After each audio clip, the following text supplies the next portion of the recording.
জায়গা ভালো নয়।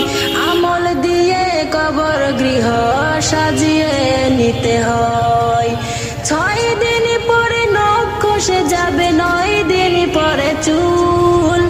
কবর গায়ের সামান নিতে কইরো না কেউ ভুল।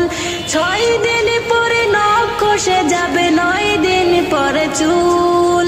কবর গায়ের সামান নিতে কইরো না কেউ ভুল। কবর জায়গা ভালো নয়, কবর জায়গা ভালো নয়, কবর জায়গা ভালো নয়। আমল দিয়ে কবর গৃহ সাজিয়ে নিতে হয়। কবর জায়গা ভালো নয়, আমল দিয়ে কবর গৃহ সাজিয়ে নিতে হয়। 17 দিনে পেটে পেটে শেষ পুকার খাদ্য হবে।